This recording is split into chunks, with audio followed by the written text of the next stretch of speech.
Salut, bienvenue sur la chaîne LP Nutrition. Alors on est à la recette 10. Je vous avais prévenu que j'allais faire toute une série de recettes. Je ne vais pas les cumuler, j'ai pas besoin d'en faire 3 par vidéo parce que de toute façon on a le temps.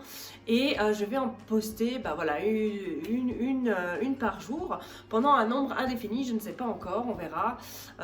Vu que la cuisine saine est ma passion et puis que ça me sert en même temps dans les programmes de perte de poids et d'accompagnement au niveau du rééquilibrage alimentaire, c'est tout bénef. Alors aujourd'hui, donc on a fait 3 desserts ces derniers temps. Aujourd'hui, on va faire une poêlée de patates douces et de choux de Bruxelles. Alors, aujourd'hui, on va faire une poêlée de patates douces et de choux de Bruxelles. Alors, c'est aussi super simple. Il faut que vous allumiez déjà votre four à 180 degrés ou 180 degrés.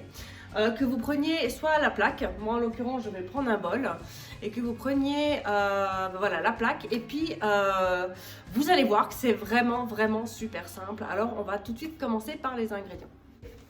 Donc j'ai découpé des patates douces, à peu près l'équivalent de 1,5. Je vous mettrai la recette complète écrite sera dans le groupe LP Nutrition. Vous pouvez nous rejoindre sans autre si vous êtes bien évidemment intéressé par la cuisine. Dans ce groupe-là, on ne parle pas du Covid, on ne parle pas du confinement, on s'échange des recettes de cuisine.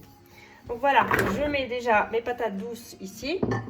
Ensuite, j'ai pris des choux de Bruxelles, juste là. Tac. Il n'y a rien de compliqué. Ensuite, j'ai à peu près, allez, un tiers de dosette comme ça d'huile d'olive. Hop. Voilà. On va bien évidemment mélanger. Tac. Alors, c'est exactement en fait comme quand on fait des pommes de terre rôties. Il n'y a rien de très compliqué. Hop, glace crue. On va rajouter 2 gousses d'ail pour bien éloigner le coronavirus. Éloigne pas le coronavirus, ça éloignera les porteurs et les cons, je dis en passant, parce qu'on en rencontre pas mal aussi. Et Dracula en même temps. Voilà, hop. Là, j'ai du sel aux agrumes. Après, vous pouvez prendre du sel normal. Il y a du sel au thym aussi, parce qu'après, on peut mettre du thym. Ici, on met des petites graines de cumin. Ça va déchirer. Oh, purée. Ça, avec du fromage fondu. Oh, mais laisse tomber, quoi. Oh, la folie. Voilà. Toc. Un petit peu de poivre. Voilà. Hop. Voilà. Et moi, je pense que on pourrait rajouter, je sais pas ce que vous en pensez, quoique si le thym... Oh purée. Oh, c'est une tuerie. Non. On va rien rajouter. On va laisser le romarin. Je voulais rajouter le cumin. Je voulais rajouter du romarin, mais non. Oh, j'ai une idée. En plus, j'ai du minster.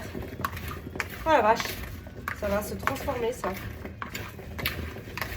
En croûte au minster. Ouais. Clairement, ça va être ma variante. Voilà. Ok. Alors, une fois qu'on a fait tout ça, en fait, on a fait comme une sorte de marinade. On va rajouter encore un petit peu d'huile qui traîne. Alors, si vous voulez, vous pouvez rajouter des huiles aromatisées. Oh, attendez. Oh, le truc de fou. J'ai de l'huile de truffe. Oh, j'ai de l'huile d'olive à la truffe. Allez. Oh, purée. Une tuerie, ça va être ce truc. Oui, je suis en transe quand je fais de la cuisine, je sais. C'est pas normal. Voilà. Alors, maintenant, on met dans un bol, tout simplement. On n'en perd pas une miette, hein. Attention, hein. Toc. Toc. Voilà. Vite. Et on met au four 45 minutes. Parce qu'il faut bien que ce soit cuit, bien évidemment.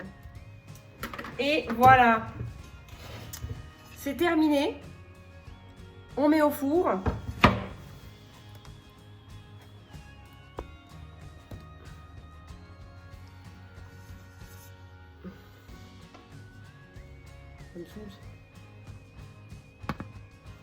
C'est terminé. On met au four et on va voir ce que ça donne.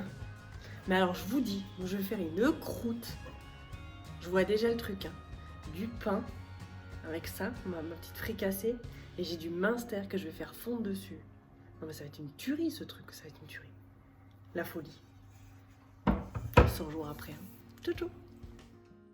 Et voilà, la petite fricassée, choux de Bruxelles et patates douces, ça sent le cumin, c'est juste une merveille. Donc voilà, vous pouvez faire plein de variantes avec, mais juste comme ça, c'est parfait aussi. Et là, vous restez dans le 80%, donc dans l'alimentation saine, on va dire, sans trop de gras. Alors voilà, et demain, on se retrouve demain pour une vidéo et on va faire des côtes de blettes à l'ail et à la crème. Voilà, à demain, ciao ciao, prenez soin de vous.